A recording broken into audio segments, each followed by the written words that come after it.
Good evening money persons, welcome to daily mention number 1234. ఈ రోజు కూడా మార్కెట్లోని ఎస్పెషల్లీ మిడ్ అండ్ స్మాల్ క్యాప్స్లోని బ్లడ్ బాత్ అయితే కంటిన్యూ అయింది కదా. ఈరోజు యాక్చువల్ డైలీ మనీషలో మనం మిగిలిన అప్డేట్స్ ఏవైతే వాటి గురించి మాట్లాడతాం. దానికన్నా ముందు ప్రజెంట్ మార్కెట్ కండిషన్ ఏదైతే ఉన్నదో చాలా మంది ఇన్వెస్టర్స్కి ఇలాంటి మార్కెట్ కండిషన్ చూడడం అనేది చాలా కొత్త. సో ఇలాంటి కండిషన్లోని మనం ఎటువంటి జాగ్రత్తలు తీసుకోవాలి అండ్ ఆల్సో ఇలాంటి కండిషన్లో మనకి ఎక్కడ ఆపర్చునిటీ కనబడుతుంది, ఒకవేళ డబ్బులు ఉన్నట్టయితే ఇన్వెస్ట్ చేయాలనుకున్నట్టయితే ఎక్కడ ఆపర్చునిటీ కనబడుతుంది and even existing portfolio related కూడా చాలా మంది కరెక్షన్ చేయాలనుకుంటారు కదా. అలా కరెక్ట్ చేయాలనుకున్నప్పుడు మనకి మన పోర్ట్ఫోలియోని చర్న్ చేయాలంటే మనం ఎక్కడ మూవ్ చేస్తే బెటర్, ఇలాంటివన్నీ కూడా మనం డీటెయిల్గా మాట్లాడుకుందాం. ముందు మార్కెట్ అప్డేట్ అయితే చూసేద్దాం.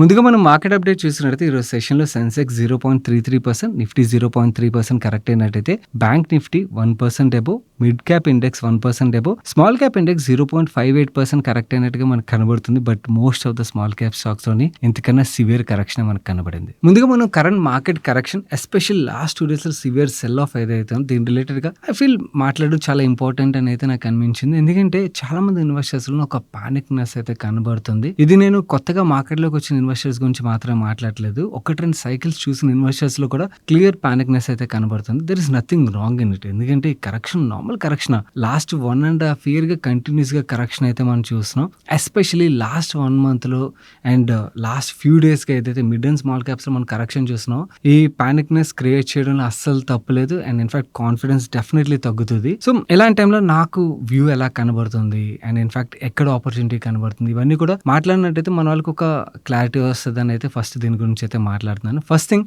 లాస్ట్ 2 days లో ఏదైతే సివియర్ సెల్ ఆఫ్ మనకు కనబడుతుందో, మార్కెట్ కరెక్షన్ కి ట్రిగర్ మనందరికీ తెలుసు. రెగ్యులర్ డైలీ మనిషి ఫాలో అయ్యే వాళ్ళకి చందు రెగ్యులర్ గా కవర్ చేస్తున్నాడు. గ్లోబలీ జరుగుతున్న అన్సర్టనిటీస్, డొనాల్డ్ ట్రంప్ గారు చలో, ఇవన్నీ వల్ల మార్కెట్ లో కరెక్షన్ కనబడుతున్నా కూడా లాస్ట్ 2 days లో ఏదైతే మనం సెల్ ఆఫ్ చూస్తున్నాం దానికి one of the major reason ఏంటంటే మార్జిన్ ట్రిగర్. చాలా మంది ఇన్వెస్టర్స్ వాళ్ళ దగ్గర ఉన్న ఎంటైర్ క్యాష్ తో మాత్రమే కాకుండా వాళ్ళు మార్జిన్ బయింగ్ కూడా చేస్తున్నారు. అంటే కొంత మార్జిన్ పెట్టి మిగిలినది బ్రోకర్స్ దగ్గర తీసుకుని మార్జిన్ బయింగ్ కూడా చేస్తుంటారు. అలాంటప్పుడు ఏమవుతుందంటే మనకి స్టాక్ ప్రైస్ లో ఒక సర్టెన్ లిమిట్ దాటి కరెక్ట్ అయిన తర్వాత బ్రోకర్స్ లిక్విడిటీ అడుగుతారు. సో అలాంటి టైంలో ఎడిషనల్ లిక్విడిటీ ప్రొవైడ్ చేయాల్సి ఉంటుంది. ఎడిషనల్ లిక్విడిటీ ప్రొవైడ్ చేయలేని పక్షంలోని బ్రోకర్ ఆటోమేటిక్ గా ఆ స్టాక్స్ అయితే సెల్ చేసేస్తారు. క్లియర్లీ లాస్ట్ 2 days లోని ఆ మార్జిన్ సెల్లింగ్ అయితే మనకి కనబడుతుంది. దానివల్లే ఆ మ్యాసివ్ సెల్లింగ్ అన్నమాట. లాజిక్ ఉండదు, రీజన్ ఉండదు. మార్జిన్ సెల్లింగ్ జరిగినప్పుడు ఏంటంటే అక్కడ స్టాక్ వాల్యుయేషన్ తోని గ్లోబల్ కండిషన్స్ వల్ల వాళ్ళ బిజినెస్ మీద ఇంపాక్ట్ ఇవేమి సంబంధం ఉండదు. అక్కడ బ్రోకర్ కావాల్సింది ఏంటంటే లిక్విడిటీ. సో ఆ లిక్విడిటీ కావాలంటే ఏ ప్రైస్ లో అయినా కూడా అమ్మేస్తాడు. సో అలాంటి సెల్లింగ్ మనకు కనబడుతుంది. ఇది మాత్రమే కాకుండా ఆ మార్జిన్ లో కొన్న వాళ్ళు లిక్విడిటీ అయితే ప్రొవైడ్ చేయడం గురించి వాళ్ళ తరపు నుంచి కూడా సెల్లింగ్ అయితే చేస్తుంటారు కదా. సో ఇది మేజర్లీ మనకి ఆ మిడ్ అండ్ స్మాల్ క్యాప్స్ లోని ఆ పానిక్ సెల్లింగ్ అండ్ ఈ మార్జిన్ రిలేటెడ్ ట్రిగర్, ఇవన్నీ కూడా ఆ మ్యాసివ్ సెల్ ఆఫ్ కి అయితే మనకి ట్రిగర్ చేస్తుందని క్లియర్లీ అర్థమవుతుంది. అండ్ ఇలాంటి మార్కెట్ కరెక్షన్ ఏదైతే ఉన్నదో ఇది ఎంతవరకు వెళ్తుంది అన్నది ఎవరు కూడా గెస్ చేయలేం. కాకపోతే ఒక విషయం అయితే నేను క్లియర్ గా బల్లగుద్ది చెప్పగలను, కరెంట్ వాల్యుయేషన్స్ ఏవైతే ఉన్నాయి ఎస్పెషల్లీ చాలా స్టాక్స్ మనకి మిడ్ అండ్ స్మాల్ క్యాప్స్ లోని చాలా మంచి వాల్యుయేషన్స్ కి అయితే వచ్చేసాయి. ఎవరైతే investors at least minimum 2 years and 5 years 2 to 5 years మధ్యలో పీరియడ్ హోల్డ్ చేయగలిగి సినారియో ఉన్నట్టయితే మాత్రం definitely there is a good opportunity to see very good bounce back.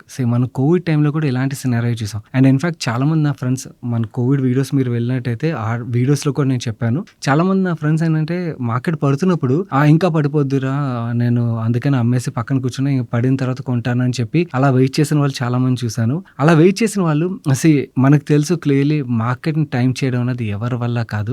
దాని తర్వాత ఏదైతే మార్కెట్లో మనకి ఇమీడియట్ ర్యాలీస్ వస్తాయి అవి ఫేక్ ర్యాలీస్ అనుకుని వాటిని ఇగ్నోర్ చేసేసరికి అలా ర్యాలీ కంటిన్యూ అయిన తర్వాత ఫోమోలోకి వెళ్ళి హైయర్ వాల్యుయేషన్ కొండమే నేను చూసాను. ప్రతిసారి ప్రైస్ గా చాలాసార్లు చూసింది అదే. ఎందుకంటే మనం ఎవరు కూడా పర్ఫెక్ట్ గా మార్కెట్ టైం చేయడం అనేది ఎవరి వల్ల అయ్యే పని కాదు ప్రాక్టికల్లీ. అండ్ ఇన్ఫాక్ట్ ఈ కరెక్షన్ లో చాలా మంది నా పోర్ట్ఫోలియో ఇంత డౌన్ అయింది అంత డౌన్ అయింది అని చెప్పి కామెంట్స్ లో కానీ లేకపోతే ట్విట్టర్ లో చాలా మంది దగ్గర చూస్తున్నాను.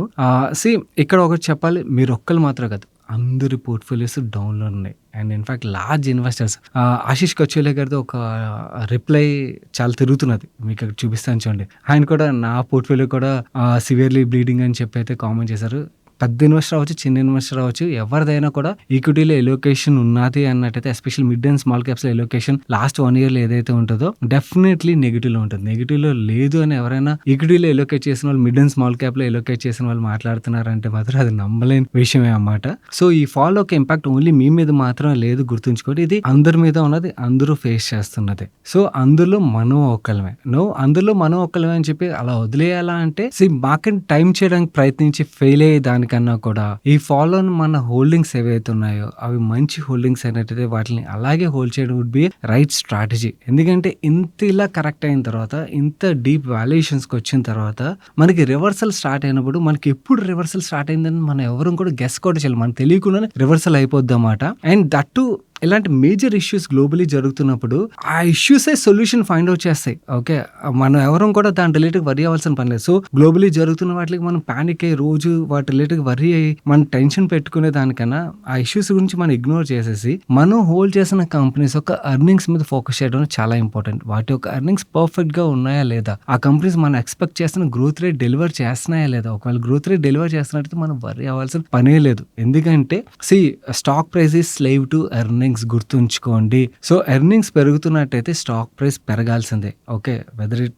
Will take 3 months or 6 months or 1 year, whatever time it is, stock price పెరగాల్సిందే, గుర్తుంచుకోండి. సో ఎర్నింగ్స్ ఉన్నాయా లేదా అని ట్రాక్ చేయండి. ఎర్నింగ్స్ ఉన్నట్టయితే వరీ అవుతుంది. ఒకవేళ ఎర్నింగ్స్ లేవు అండ్ గ్లోబల్ అన్సర్టనిటీ వల్ల మీరు హోల్డ్ చేసిన కంపెనీ మీద ఇంపాక్ట్ పడుతుందంటే then this is the time to churn your portfolio. Okay, అలాంటి స్టాక్స్ నుంచి ఎగ్జిట్ అయిపోయి మన లోకల్ కన్సంప్షన్ లెడ్ కంపెనీస్ అవ్వచ్చు అండ్ గ్లోబల్ అన్సర్టనిటీ ఒక ఇంపాక్ట్ లేని కంపెనీస్ అవ్వచ్చు, ఇలాంటి కంపెనీస్ మీద ఫోకస్ చేయడానికి ప్రయత్నించండి. ఎందుకంటే పోర్ట్ఫోలియో చర్న్ చేసుకున్నాం అనుకోండి, ఒకవేళ లాస్ ఉన్నా కూడా లాస్ బుక్ చేసుకోవడం తప్పు లేదు. లాస్ బుక్ చేసుకుని మనం ఇంకొక స్టాక్ ఏదైనా కూడా ఈ అన్సర్టనిటీ వల్ల అంటే ఎస్పెషల్లీ నేను ఇక్కడ మాట్లాడాలి. నార్మల్లీ మన ఛానల్ నేను ఎప్పుడు కూడా ఎస్ఎంఈ స్టాక్స్ గురించి చాలా తక్కువగా మాట్లాడతాను. ఎందుకంటే ఎస్ఎంఈ స్టాక్స్ లో చాలా వరకు ఫ్రాడ్స్ ఎక్కువగా అవుతాయి. అందు గురించి అని క్లియర్లీ అవాయిడ్ చేస్తాను. అండ్ వాలటైలిటీ ఏదైతే ఉంటుందో ఆ వాలటైలిటీ కూడా చాలా మంది బేర్ చేయలేరు అని అవాయిడ్ చేస్తాను. కానీ ఏదైతే ఈ కరెక్షన్ ఉన్నదో, ఈ కరెక్షన్ లో మనకి ఎస్పెషల్లీ ఎస్ఎంఈ స్టాక్స్ లో ఏదైతే మ్యాసివ్ కరెక్షన్ మనం చూసామో లాస్ట్ 1.5 year గా కొన్ని మంచి కంపెనీస్ మనకి ఎస్ఎంఈ బోర్డులో ఐపీఓగా అయితే వచ్చాయి. అండ్ ఆ మంచి కంపెనీస్ కూడా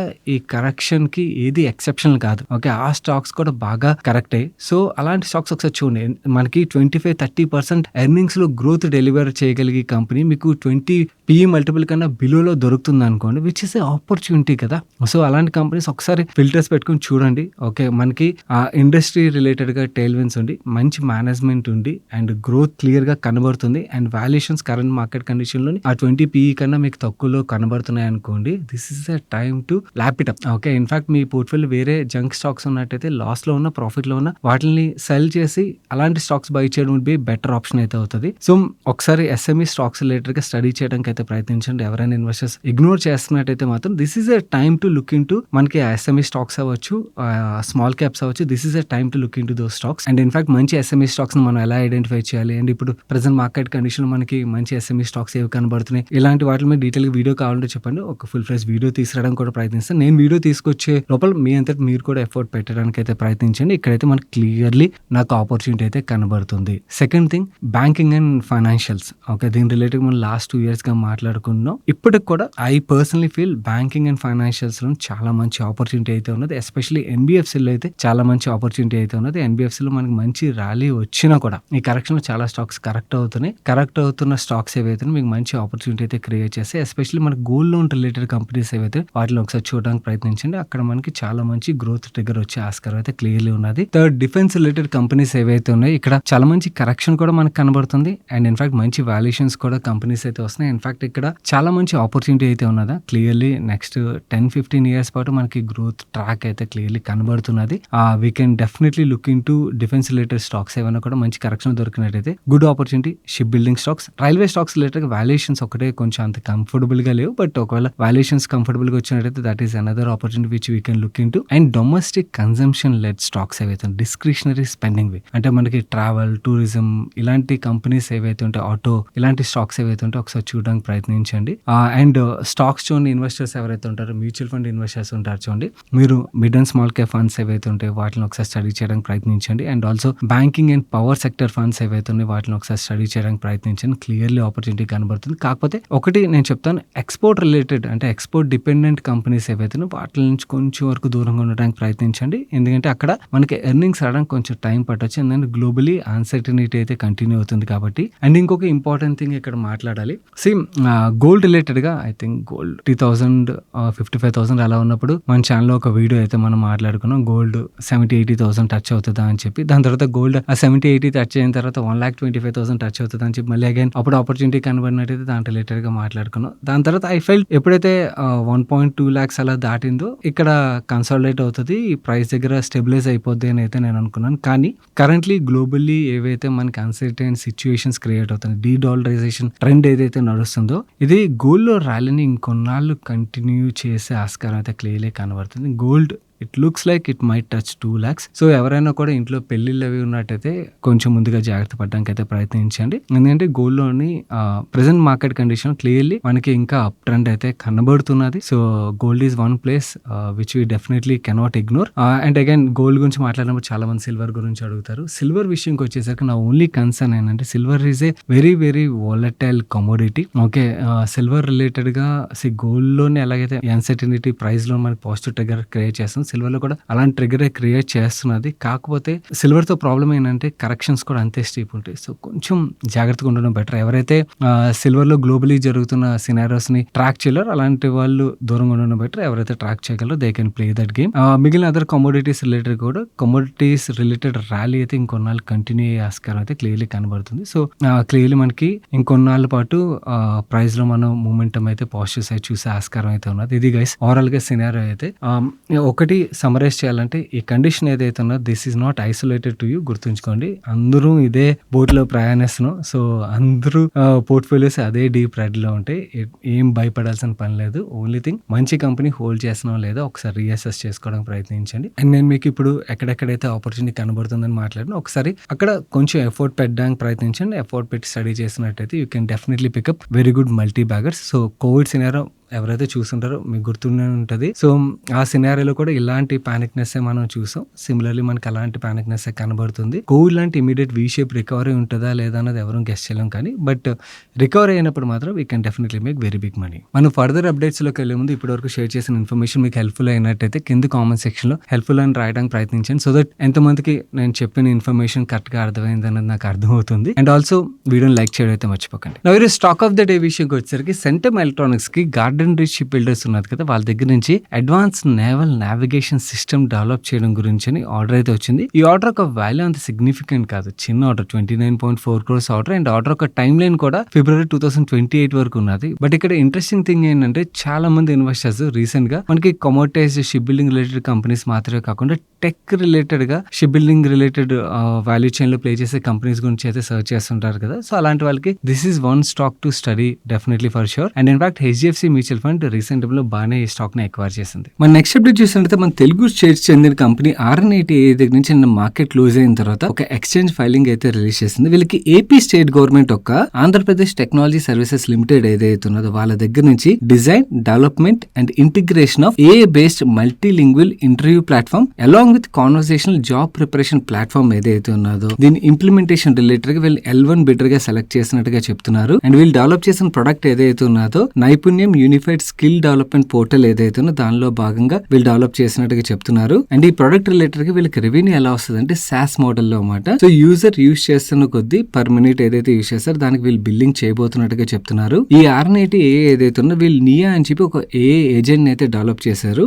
ఈ ఏజెంట్ ఏంటంటే పీపుల్ తోని మల్టీలింగ్వల్ అంటే మల్టిపుల్ లాంగ్వేజెస్ లోని కాన్వర్సేషన్ మాట్లాడడం ద్వారా ఇంటర్వ్యూ రిలేటెడ్ గా ప్రిపరేషన్ అవ్వచ్చు, రెజ్యూమ్ బిల్డింగ్ అవ్వచ్చు, స్కిల్ గ్యాప్ ఏవైతే దాని రిలేటెడ్ గా అనాలిసిస్ అవ్వచ్చు, దాని రిలేటెడ్ సొల్యూషన్స్ అవ్వచ్చు, ఇవన్నీ కూడా ప్రొవైడ్ చేస్తుంది అన్నమాట. అండ్ ఈ ప్రొడక్ట్ ని ఇప్పుడు ఏపీ స్టేట్ గవర్నమెంట్ ఇంప్లిమెంట్ చేయబోతుంది కాబట్టి దీని తర్వాత సేమ్ ప్రొడక్ట్ ని వీళ్ళు various Indian states and also international markets లో కూడా తీసుకెళ్ళడానికి పాత్వే అయితే ఓపెన్ అవుతుందని అయితే మెన్షన్ చేస్తున్నారు. ఈ ప్రొడక్ట్ సక్సెస్ఫుల్లీ ఇంప్లిమెంట్ అయ్యి యూసేజ్ పెరిగినట్టయితే ఇది RN80 కి మనం పాజిటివ్ గా తీసుకోవచ్చు. నెక్స్ట్ మనలో చాలా మంది UPI పేమెంట్స్ కోసం యాక్టివ్ గా యూజ్ చేసే యాప్ ఫోన్ పే ఏదైతే ఉన్నదో ఈ ఫోన్ పే ఒక IPO అయితే త్వరలోనే రాబోతున్నది. ఈ IPO రిలేటెడ్ గా సెబీ అయితే అప్రూవల్ ఇచ్చినట్టుగా అప్డేట్స్ వస్తున్నాయి. లేటెస్ట్ డేటా ప్రకారం చూసినట్లయితే మన ఇండియాలో జరిగే యూపీఐ ట్రాన్సాక్షన్స్ ఏవైతే ఉన్నాయో దానిలో వీళ్ళు 45% స్టేక్ అయితే హోల్డ్ చేస్తున్నారు. అండ్ ప్రతి నెల ఈ ఫోన్ పే ఒక ప్లాట్ఫామ్ ద్వారానే 10 బిలియన్ ట్రాన్సాక్షన్స్ జరుగుతాయని అయితే మెన్షన్ చేస్తున్నారు. అండ్ ఈ ఐపీఓ ఒక సైజ్ కూడా చూసినట్లయితే ఇది 12,000 crores ఐపీఓ. ఇది మన ఇండియాలో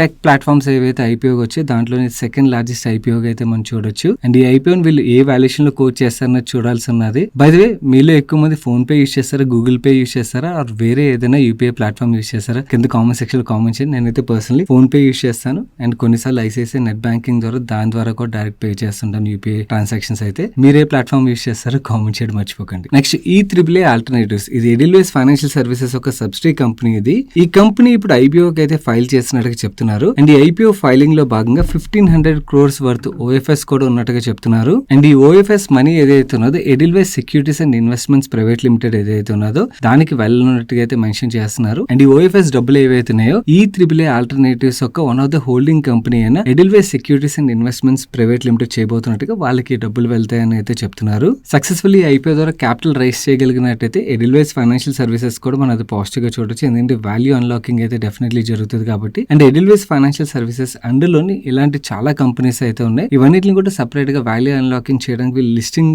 తీసుకొచ్చారు అనుకుని then definitely Edelweiss Financial Services కి positive. And Edelweiss Financial Services ఒక షేర్ హోల్డర్స్ ఎవరైతే ఉంటారో వాళ్ళు కూడా ఈ వాల్యూ అన్లాకింగ్ వల్ల వెల్త్ క్రియేషన్ అవుతుంది కాబట్టి అది కూడా పాజిటివ్ గా చూడొచ్చు. అండ్ ఇన్ఫాక్ట్ ఈ ఐపీఓ రిలేటెడ్ గా ఎవరికైనా ఇంట్రెస్ట్ ఉన్నట్టయితే ఒకవేళ వీళ్ళు ఐపీఓలో షేర్ హోల్డర్ కోటా కూడా ఇచ్చారు అనుకోండి దెన్ ఆ టైంలో మీకు ఆ షేర్ హోల్డర్ కోటా ఒక బెనిఫిట్ కూడా వచ్చే ఆస్కారం ఉంటుంది కాబట్టి దాని రిలేటెడ్ కూడా ఒకసారి ఆలోచించడానికి ప్రయత్నించండి. నెక్స్ట్ మన తెలుగు షేర్ చెందిన ఇంకొక కంపెనీ పేజ్ డిజిటెక్. ఇది రీసెంట్ ఐపీఓ. ఇది ఈ కంపెనీ నుంచి ఒక ఎక్స్చేంజ్ ఫైలింగ్ అయితే వచ్చింది. వీళ్ళ subsidiary company lineage power private limited ఏదైతే ఉన్నదో వాళ్ళకి BSNL దగ్గర నుంచి సెకండ్ అడ్వాన్స్ పర్చేజ్ ఆర్డర్ వచ్చినట్టు చెప్తున్నారు. ఈ ఆర్డర్ ఒక వాల్యూ 94.3 crores. ఈ ఆర్డర్ లో భాగంగా వీళ్ళు 25,000 లిథియం అయన్ మాడ్యూల్స్ ని and also 2,500 weather resistant IP55 racks ని వీళ్ళు సప్లై చేయబోతున్నట్టు చెప్తున్నారు. అండ్ ఎగ్జిక్యూషన్ టైమ్ లైన్ విషయంకి వచ్చేసరికి 5 months లో ఈ ఆర్డర్ ని కంప్లీట్ చేయనున్నట్టుగా మెన్షన్ చేస్తున్నారు. అండ్ ఈ ఆర్డర్ తో వీళ్ళు ప్రొడక్ట్స్ సప్లై చేయడం మాత్రమే కాకుండా 5 years AMC కాంట్రాక్ట్ కూడా వీళ్ళకి వచ్చినట్టుగా మెన్షన్ చేస్తున్నారు. కన్సిస్టెంట్ గా వీళ్ళు ఆర్డర్ విన్ అయినట్టుగా అప్డేట్స్ అయితే రిలీజ్ చేస్తున్నారు. కాకపోతే లిస్ట్ అయిన దగ్గర నుంచి ఈ స్టాక్ అయితే కంటిన్యూస్ గా కరెక్ట్ అవుతూనే ఉన్నది. ఈవెన్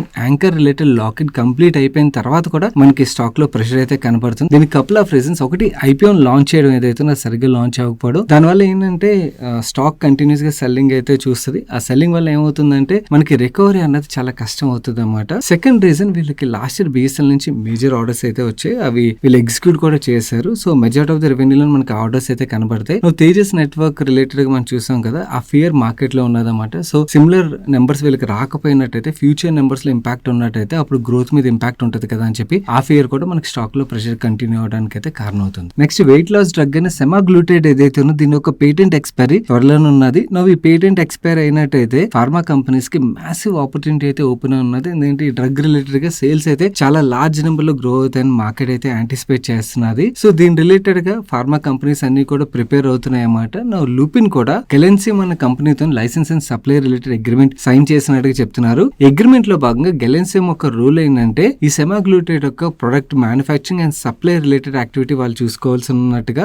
లూపిన్ విషయంకి వచ్చేసరికి 23 కంట్రీస్ లోని regulatory submissions, approval, commercialisation and distribution work ని వీళ్ళు చూసుకోనున్నట్టుగా చెప్తున్నారు. అండ్ 23 కంట్రీస్ యొక్క పేర్లు వీళ్ళు మెన్షన్ చేయలేదు కానీ Canada, Europe and south eastern Asia and Latin American countries ఏవైతే ఇక్కడ వీళ్ళు లాంచ్ చేయబోతున్నట్టుగా చెప్తున్నారు. లూపిన్ మాత్రమే కాదు మిగిలిన ఫార్మా కంపెనీస్ కూడా ప్రిపేర్ అవుతున్నాయి. Let's see who will succeed. Next Lemon Tree Hotels దగ్గర నుంచి ఒక ఎక్స్చేంజ్ ఫైలింగ్ వచ్చింది. వీళ్ళు యూపీలోని ఒక కొత్త ప్రాపర్టీ రిలేటెడ్ గా సైన్ చేసినట్టుగా చెప్తున్నారు. ఈ ప్రాపర్టీ ఉత్తరప్రదేశ్ చిత్రకూట్ లో ఉన్నట్టుగా మెన్షన్ చేస్తున్నారు. అండ్ ఈ ప్రాపర్టీని వీళ్ళ సబ్సిడరీ కంపెనీ అయిన కార్నేషన్ హోటల్స్ లిమిటెడ్ మేనేజ్ చేయనట్టుగా మెన్షన్ చేస్తున్నారు. అండ్ ఈ చిత్రకూట్ ఒక లొకేషన్ విషయంకి వచ్చేసరికి రిలీజియస్ టూరిజం రిలేటెడ్ గా సిగ్నిఫికెన్స్ ఉన్నట్టుగా వీళ్ళు మెన్షన్ చేస్తున్నారు. అండ్ ఈ ప్రాపర్టీలోని 48 well appointed rooms and a restaurant and a banquet hall and meeting room ఉన్నట్టుగా మెన్షన్ చేశారు. నెక్స్ట్ బర్గర్ కింగ్ ఒక QSR చైన్స్ అండ్ రన్ చేసే రెస్టారెంట్ బ్రాండ్స్ ఏషియా ఏదైతే ఉన్నదో ఈ కంపెనీలోని 11.26% స్టేక్ ని అజంతా ఫార్మా ఒక ప్రమోటర్ అయిన ఆయుష్ మధుసూదన్ అగర్వాల్ గారు తన కంపెనీ ఇన్స్పీరియర్ గ్లోబల్ ద్వారా ఎక్వైర్ చేయబోతున్నట్టుగా చెప్తున్నారు. ఈ ఎక్విజిషన్ కోసం 460 crores ఇన్వెస్ట్ చేయనున్నట్టుగా. ఇది మాత్రమే కాకుండా అడిషనల్ గా ప్రిఫరెన్షియల్ అలాట్మెంట్ రూట్ లోని 900 crores ఇన్ఫ్యూజ్ చేయబోతున్నట్టుగా అండ్ ఆల్సో ఇంకొక 600 crores వర్త్ ప్రిఫరెన్షియల్ వారెంట్స్ ని కూడా తీసుకోనున్నట్టుగా చెప్తున్నారు. ఈ stake acquisition and preferential infusion ఏదైతే దీంతో ఓపెన్ ఆఫర్ అయితే ట్రిగర్ అవుతున్నది. అండ్ ఎవరైనా స్పెషల్ సిచ్యువేషన్స్ ట్రాక్ చేసి ఇన్వెస్టర్స్ ఉన్నట్టయితే వర్త్ స్టడీయింగ్ కంపెనీ ఇది. ఎందుకంటే ఇన్స్పీరియర్ గ్లోబల్ ఏదైతే ఉన్నదో వీళ్ళ Lenexis Food Work private limited company already 250+ QSR stores అయితే వీళ్ళు రన్ చేసిన ఎక్స్పీరియన్స్ అయితే వీళ్ళకి ఉన్నది. చైనీస్ ఓక్ రెస్టారెంట్స్ ఉన్నాయి కదా, వాళ్ళని వీళ్ళే రన్ చేస్తారన్నమాట. అవి బర్గర్ కింగ్ లో కూడా వీళ్ళు majority of the stake acquire చేస్తున్నారు కాబట్టి ఈ న్యూ మేనేజ్మెంట్ బిజినెస్ రిలేటెడ్ గా గ్రోత్ తీసుకురాగలిగారు అనుకోండి, దాని స్టాక్ పరంగా కూడా అది రీరేటింగ్ అయితే పాసిబిలిటీ ఉంటుంది కదా. మనం QSR స్టాక్స్ లో చూసినట్టు EV EBITDA మల్టిపుల్స్ ఆధారంగా one of the cheapest QSR stock అయితే రెస్టారెంట్ బ్రాండ్స్ ఏషియాగా మనం చూడొచ్చు. నెక్స్ట్ ఇంపార్టెంట్ గ్లోబల్ అప్డేట్స్ మనం చూసినట్టయితే ఫస్ట్ పాజిటివ్ అప్డేట్ తో స్టార్ట్ చేద్దాం. యూరోపియన్ కమిషన్ యొక్క ప్రెసిడెంట్ అయిన ఉర్సులా గారు దావోస్ లోని ఆవిడ స్పీచ్ లో భాగంగా various trade deals various countries తో చేసుకుంటామని చెప్తూ ఇండియా విషయంకి వచ్చేసరికి ఇండియాతో ఏదైతే డీల్ చేయబోతున్నారో మదర్ ఆఫ్ ఆల్ డీల్స్ అని అయితే ఆవిడ స్టేట్మెంట్ చేశారు. లెట్స్ సీ ఎలాంటి డీల్ జరుగుతుంది అన్నది. ఒకవేళ ఆవిడ చెప్పిన విధంగా యూరోపియన్ యూనియన్ తో మనకి స్ట్రాంగ్ ట్రేడ్ డీల్ జరిగినట్టయితే మన ఎక్స్పోర్ట్ లెడ్ కంపెనీస్ ఏవైతుంటే టెక్స్టైల్ అవచ్చు ఇలాంటి కంపెనీస్ ఏవైతుంటే అవన్నిటికి మనం పాజిటివ్ గా చూడొచ్చు. లెట్స్ సీ కమింగ్ డేస్ లో మనకి తెలుస్తుంది. నెక్స్ట్ మరికొన్ని గంటలు డొనాల్డ్ ట్రంప్ గారు దావోస్ లో తన స్పీచ్ ని అయితే డెలివర్ చేయనున్నారు. ఈయన అక్కడికి వెళ్ళి ఎలాంటి స్పీచ్ డెలివర్ చేస్తారని గ్లోబల్ మార్కెట్స్ అయితే ఒక విధంగా ఫియర్ తోనైతే క్లోజ్ గా ట్రాక్ చేస్తున్నాయి. లెట్స్ సీ మరికొన్ని గంటల్లోని ఆయన ఎలాంటి స్టేట్మెంట్స్ చేస్తారనేది మనకు ఒక క్లారిటీ అయితే వస్తుంది. నెక్స్ట్ గ్రీన్లాండ్స్ ఒక ప్రైమ్ మినిస్టర్ దగ్గర నుంచి ఒక ఇంపార్టెంట్ స్టేట్మెంట్ అయితే వచ్చింది. Greenland should be prepared for everything అని ఆయన అయితే స్టేట్మెంట్ రిలీజ్ చేశారు. ఈ saying I'm not ruling out US military action అని చెప్పి. రీసెంట్ గా వెనిజులా మీద US ఎలాంటి మిలిటరీ యాక్షన్ తీసుకున్నదో మనం అందరం చూసాం కదా. సిమిలర్లీ US అలాంటి స్టెప్స్ తీసుకునే ఆస్కారం ఉన్నదని వీళ్ళు కూడా ప్రిపేర్ అవుతున్నట్టుగా అర్థమవుతుంది. నెక్స్ట్ సిగాచి ఇండస్ట్రీస్ దగ్గర నుంచి ఒక పాజిటివ్ అప్డేట్ అయితే వచ్చింది. సిస్టిక్ ఫిబ్రోసిస్ API రిలేటెడ్ గా వీళ్ళు key R&D mile stone achieve చేసినట్టుగా చెప్తున్నారు. దీని యొక్క కమర్షియల్ యాక్టివిటీ Q4 2026-27 నుంచి స్టార్ట్ వచ్చని అండ్ ఈ API పోర్ట్ఫోలియోకి యాన్యువల్ రెవెన్యూ పొటెన్షియల్ 250 crores అని అయితే వీళ్ళు ఎక్స్చేంజ్ ఫైలింగ్ రిలీజ్ చేశారు. సిగాచి యొక్క లాస్ట్ ఫైనాన్షియల్ రెవెన్యూస్ మనం చూసినట్టయితే క్లోజ్ టు 500 crores రెవెన్యూ అయితే డెలివర్ చేశారు. ఈ కీ R&D మైల్ స్టోన్ ఏదైతే వీళ్ళు అచీవ్ చేశారో దాని ద్వారా 250 crores యాన్యువల్ రెవెన్యూ జనరేట్ చేయగలం అని అయితే చెప్తున్నారు కదా. అంటే కరెంట్ రెవెన్యూస్ తో మనం చూసినట్టయితే 50% అడిషనల్ రెవెన్యూ జనరేట్ చేసే పొటెన్షియల్ వాళ్ళు అచీవ్ చేసినట్టుగా ఎక్స్చేంజ్ ఫైలింగ్ రిలీజ్ చేశారు. బట్ ఎలాంటి పాజిటివ్ అప్డేట్ అయినా కూడా కరెంట్ మార్కెట్ కండిషన్ లో డిస్కార్డ్ అయితే చేసేస్తుంది. సేమ్ థింగ్ మనం ఈ రోజు మార్కెట్ లోకి వచ్చేసాం. నెక్స్ట్ LG ఇండియా దగ్గర నుంచి ఒక ఎక్స్చేంజ్ ఫైలింగ్ వచ్చింది. 2026 BW స్టార్ రేటింగ్స్ ఏవైతే వచ్చాయి దాని ఆధారంగా 5 స్టార్ రేటెడ్ ఎయిర్ కండిషనర్ వీళ్ళు ఇండియాలో లాంచ్ చేసినట్టుగా చెప్తున్నారు. అండ్ ఇండస్ట్రీలోని 2026 BW నార్మ్స్ ఆధారంగా 5 స్టార్ రేటెడ్ ఏసీని లాంచ్ చేసింది వీళ్ళే ఫస్ట్ అని అయితే ఎక్స్చేంజ్ ఫైలింగ్ లో కోట్ చేసుకున్నారు. అండ్ ఈ ఎనర్జీ ఎఫిషియెంట్ ఎయిర్ కండిషనర్ ఏదైతే దీని ద్వారా కన్స్యూమర్ 10 year పీరియడ్ లోని 19,000 వర్త్ ఎలక్ట్రిసిటీ బిల్ ని అయితే ఆదా చేసుకోవచ్చు అని అయితే వీళ్ళు ఎక్స్చేంజ్ ఫైలింగ్ లో మెన్షన్ చేస్తున్నారు. మన నెక్స్ట్ అప్డేట్ చూసినట్లయితే recently listed asset management company Canara Robeco AMC ఏదైతే ఉన్నదో మీలో చాలా మందికి ఐడియా ఉందో లేదో కానీ ఏదైతే గ్రోత్ రేట్ వీళ్ళు డెలివర్ చేస్తున్నారో and majority of the equity book hold చేస్తూ వాల్యుయేషన్స్ పరంగా చూసినట్లయితే అసెట్ మేనేజ్మెంట్ కంపెనీస్ లో one of the cheapest valuation లో ట్రేడ్ అవుతున్న అసెట్ మేనేజ్మెంట్ కంపెనీ ఇది. వీళ్ళు క్వార్టర్లీ రిజల్ట్స్ వచ్చి ఆ రిజల్ట్స్ ఎలా ఉన్నాయి మనం ఇప్పుడు చూద్దాం. ముందుగా మనం వీళ్ళు రెవెన్యూ ఫ్రమ్ ఆపరేషన్స్ చూసినట్లయితే ఇయర్ నెంబర్స్ లో వీళ్ళు 14% గ్రోత్ డెలివర్ చేశారు. క్వార్టర్ నెంబర్స్ లో మనం చూసినట్లయితే 6% గ్రోత్ డెలివర్ చేశారు. అండ్ అదర్ ఇన్కమ్ కూడా యాడ్ చేసి టోటల్ ఇన్కమ్ పరంగా చూసినట్టయితే లాస్ట్ ఇయర్ సేమ్ క్వార్టర్ తో కంపేర్ చేస్తే 26% మనకు గ్రోత్ కనబడుతుంది. అండ్ లాస్ట్ క్వార్టర్ తో కంపేర్ చేసినట్టయితే 12% గ్రోత్ కనబడుతుంది. ఈవెన్ ప్రాఫిటబిలిటీలో కూడా మనకి చూడండి లాస్ట్ ఇయర్ సేమ్ క్వార్టర్ తో కంపేర్ చేస్తే 10% గ్రోత్ డెలివర్ చేశారు. అండ్ ఈవెన్ క్వార్టర్ నెంబర్స్ లో కంపేర్ చేసినా కూడా మనకి 8% గ్రోత్ అయితే కనబడుతుంది. అండ్ వీళ్ళు మేనేజ్ చేసిన అసెట్ అండర్ మేనేజ్మెంట్ ఒక నెంబర్ మనం చూసినట్టయితే ఈ క్వార్టర్ ఎండింగ్ నాటికి 1,199 బిలియన్ కి రీచ్ అయింది. ఇందులోని ఈక్విటీ ఏమో చూడండి 1,106 బిలియన్ ఉన్నది. ఈక్విటీ ఏం గురించి ఎందుకు స్పెసిఫై చేస్తున్నానంటే మనకి ఓవరాల్ గా మ్యూచువల్ ఫండ్ కంపెనీస్ మేనేజ్ చేసే అసెట్ అండర్ మేనేజ్మెంట్ లోని ఈక్విటీ ఏం నుంచి ప్రాఫిటబిలిటీ అనేది ఎక్కువ ఉంటుంది అన్నమాట. సో ఏదైతే అసెట్ మేనేజ్మెంట్ కంపెనీ దగ్గర ఈక్విటీ ఏం ఒక బుక్ ఎక్కువ ఉంటుందో వాళ్ళ valuation compare to debt book ఎక్కువగా ఉన్న అసెట్ మేనేజ్మెంట్ కంపెనీస్ ఏవైతే ఉంటే వాటితో కంపేర్ చేసినట్టే ఎక్కువగా ఉండాలి. బట్ వీళ్ళు లిస్ట్ అయిన దగ్గర నుంచి మార్కెట్ కండిషన్ బాగాలేదు కదా, వీళ్ళు లిస్ట్ అయ్యేటప్పుడే రీజనబుల్ వాల్యుయేషన్ లో వచ్చారు. అండ్ ఈవెన్ దాని తర్వాత మార్కెట్ కండిషన్ బాగాలేకపోవడంతో మనకి స్టాక్ లో ప్రెషర్ అయితే కనబడుతుంది. వీళ్ళు SIP EOM ఏదైతే ఉన్నదో ఇది 404 బిలియన్ రీచ్ అయినట్టుగా అయితే చెప్తున్నారు. వీళ్ళు డెలివర్ చేసిన నెంబర్స్ అయితే బాగున్నాయి. బట్ కరెంట్ మార్కెట్ సెంటిమెంట్ లోని నెంబర్స్ బాగున్నా బాగాలేకపోయినా మనకి స్టాక్స్ లో అయితే ప్రెషర్ కనబడుతుంది. అదే మనం ఈ రోజు ఈ స్టాక్ లో చేసాం. నెక్స్ట్ మనం one of the famous fund అయిన నలంద ఈక్విటీ ఫండ్ ఏదైతే ఉన్నదో రీసెంట్ గా ఇన్వెస్ట్ చేసిన ఇండియా మార్ట్ యొక్క రిజల్ట్స్ వచ్చి వీళ్ళ నెంబర్స్ ఎలా ఉన్నాయో చూద్దాం. ముందుగా రెవెన్యూ ఫ్రమ్ ఆపరేషన్స్ నెంబర్ చూసినట్టు లాస్ట్ ఇయర్ సేమ్ క్వార్టర్ తో కంపేర్ చేసిన లాస్ట్ క్వార్టర్ తో కంపేర్ చేసినా కూడా మనకి మంచి గ్రోత్ కనబడుతున్నది. And even net profit number లో కూడా లాస్ట్ ఇయర్ సేమ్ క్వార్టర్ తో కంపేర్ చేసిన లాస్ట్ క్వార్టర్ తో కంపేర్ చేసిన మనకి మంచి గ్రోత్ డెలివర్ చేశారు. యాక్చువల్లీ ఇండియా మార్ట్ నెంబర్ చూసేటప్పుడు చేసినప్పుడు మనం చూడాల్సింది వీళ్ళ పేయింగ్ సప్లయర్స్ యొక్క ఆర్పు నెంబర్ లో మనకి గ్రోత్ కనబడుతుంది లేదా అనేది ట్రాక్ చేయడం చాలా ఇంపార్టెంట్. యాక్చువల్లీ మనం పేయింగ్ సప్లయర్స్ యొక్క కౌంట్ మనం చూసినట్టయితే లాస్ట్ క్వార్టర్ తో కంపేర్ చేసినట్టయితే ఒక సప్లయర్ తగ్గినట్టుగా కనబడుతుంది. బట్ వీళ్ళ ఆర్పు నెంబర్ లో చూడండి ఇక్కడైతే మనకి గ్రోత్ కనబడుతున్నది. ఓవరాల్ గా వీళ్ళు డెలివర్ చేసిన నెంబర్స్ అండ్ ఆల్సో ఆర్పులో ఏదైతే గ్రోత్ ఉన్నది ఇవన్నిటితో మనకు స్టాక్ లో పాజిటివ్ రియాక్షన్ కనబడింది. Next micro finance company credit access గ్రామీణ ఒక రిజల్ట్స్ వచ్చాయి. వీళ్ళు నెట్ ఇంట్రెస్ట్ ఇన్కమ్ లో చూసినట్టయితే లాస్ట్ ఇయర్ సేమ్ క్వార్టర్ తో కంపేర్ చేస్తే 13.4% గ్రోత్ కనబడుతుంది. క్వార్టర్ ఆన్ క్వార్టర్ లో మనకి పెద్దగా గ్రోత్ అయితే కనబడట్లేదు. But profit after tax number విషయంకి వచ్చేసరికి లాస్ట్ ఇయర్ సేమ్ క్వార్టర్ లోని వీళ్ళు 99 crores లాస్ ని డిక్లేర్ చేసినట్టయితే ఇప్పుడు 252 crores పాజిటివ్ ప్యాట్ నెంబర్ అయితే డిక్లేర్ చేశారు. అండ్ ఈవెన్ లాస్ట్ క్వార్టర్ తో కంపేర్ చేసినా కూడా వీళ్ళు ప్యాట్ నెంబర్ లోని 100% పైన మనకి గ్రోత్ కనబడుతున్నది. అండ్ వీళ్ళు నెట్ ఇంట్రెస్ట్ మార్జిన్ ఏదైతే ఉందో దాంట్లో మనకి ఇంప్రూవ్మెంట్ కనబడుతుంది. అండ్ కాస్ట్ ఆఫ్ బారోయింగ్ లోని మనకి రిడక్షన్ కనబడుతున్నది. అండ్ ఇంట్రెస్ట్ స్ప్రెడ్ కూడా పెరిగినట్టుగా అయితే మనకు కనబడుతున్నది. అండ్ ఎన్పిఏ నెంబర్స్ విషయంకి వచ్చేసరికి ఈ క్వార్టర్ వీళ్ళు 4.04% గ్రాస్ ఎన్పిఏ నెంబర్ రికార్డ్ చేసినట్టయితే 1.36% నెట్ ఎన్పిఏ నెంబర్ రికార్డ్ చేశారు. ఈ rural focused micro finance lending entities ఏవైతే వీళ్ళందరి నెంబర్స్ కూడా మనకి పాజిటివ్ గానే వస్తున్నాయి. అండ్ ఈ క్రెడిట్ యాక్సెస్ గ్రామీణ ఒక నెంబర్స్ మనకి ముందుగా వచ్చాయి కాబట్టి మిగిలిన అదర్ కంపెనీస్ యొక్క ట్రెండ్ కూడా ఇలా ఉండొచ్చు అని అయితే యాంటిసిపేట్ చేయొచ్చు. కాకపోతే ఒక రిస్క్ ఏంటంటే ఈ బిజినెస్ లోని సడన్ గా సైకిల్ షిఫ్ట్ అయినప్పుడు మనం ఎగ్జిట్ అవడం కూడా తెలియాలి. ఎగ్జిట్ అవ్వలేని పక్షంలోని ఇలాంటి స్టాక్స్ లోని మనం లాక్ అయిపోతాం అన్నమాట. ఇది ఒకటి గుర్తుంచుకోండి. Next one of the famous investor Mukul Agarwal గారు హోల్డ్ చేసిన జేఎన్కే బ్యాంక్ ఏదైతే ఉన్నదో ఈ జేఎన్కే బ్యాంక్ ఒక క్వార్టర్లీ నెంబర్స్ వచ్చాయి. ఈ నెంబర్ చూసే ముందు నేను నా పర్సనల్ ఎక్స్పీరియన్స్ ఒకటి మీ అందరితో షేర్ చేయాలి. రీసెంట్ గా నేను 6 months బ్యాక్ లడాక్ లోని మ్యారథాన్ ఏదైతే కండక్ట్ చేశారు దాంట్లో పార్టిసిపేట్ చేయడానికి వెళ్ళినప్పుడు నేను అబ్జర్వ్ చేసింది ఏంటంటే అక్కడ మనకి నార్మల్లీ ఇక్కడ చూసినట్లయితే మన దగ్గర ఏ స్టోర్ కి వెళ్ళినా కూడా గూగుల్ పే, ఫోన్ పే ఇవి ఎక్కువగా యూజ్ చేస్తారు కదా. వెరస్ లడాక్ లోని మనం ఎక్కడికి వెళ్ళి చూసినా కూడా మోస్ట్లీ మనకి గూగుల్ పే, ఫోన్ పే కన్నా కూడా ఈ జేఎన్కే బ్యాంక్ ఒక క్యూఆర్ కోడ్స్ కనబడతాయి. And most of the merchants కూడా ఈ జేఎన్కే బ్యాంక్ ఒక అకౌంట్స్ యూజ్ చేస్తున్నారు అన్నమాట. సో అది చూసాక మనకి జమ్మూ అండ్ కాశ్మీర్, లడాక్ రీజియన్ లోని టూరిజం బాగా పికప్ అయింది అనుకోండి. అక్కడ స్పెండింగ్స్ బాగా పెరిగినట్టయితే ఆబ్వియస్లీ జేఎన్కే బ్యాంక్ ఒక నెంబర్స్ లో గ్రోత్ కనబడుతుంది అని అయితే నాకు కనిపించింది. కమింగ్ టు వీళ్ళ నెంబర్స్ విషయంకి వచ్చేసరికి వీళ్ళ టోటల్ ఇన్కమ్ లో లాస్ట్ ఇయర్ సేమ్ క్వార్టర్ తో కంపేర్ చేసిన లాస్ట్ క్వార్టర్ తో కంపేర్ చేసిన మనకి మంచి గ్రోత్ కనబడుతున్నది. And even net profit number లో కూడా మనకి లాస్ట్ ఇయర్ సేమ్ క్వార్టర్ తో కంపేర్ చేసిన లాస్ట్ క్వార్టర్ తో కంపేర్ చేసిన మంచి గ్రోత్ డెలివర్ చేశారు. అండ్ వీళ్ళ ఎన్పిఏ నెంబర్స్ విషయంకి వచ్చేసరికి gross NPA number last year same quarter లో 4.08% గా ఉన్నట్టయితే అది ఇప్పుడు 3% కి రెడ్యూస్ అయింది. And even net NPA number కూడా మనం చూస్తుంటే 0.94% గా ఉండేది అది ఇప్పుడు 0.68% కి అయితే రెడ్యూస్ చేయగలిగారు, which is really good. And వీళ్ళు రిటర్న్ ఆన్ అసెట్స్ లో కూడా మనకి లాస్ట్ క్వార్టర్ తో కంపేర్ చేసిన లాస్ట్ ఇయర్ సేమ్ క్వార్టర్ తో కంపేర్ చేసిన మనకి ఇంప్రూవ్మెంట్ అయితే కనబడుతుంది. అండ్ ఈవెన్ మార్జిన్స్ లో కూడా వీళ్ళు ఇంప్రూవ్మెంట్ అయితే డెలివర్ చేశారు. అండ్ ఈవెన్ వాల్యుయేషన్స్ పరంగా మనం చూసినా కూడా స్టాక్ అయితే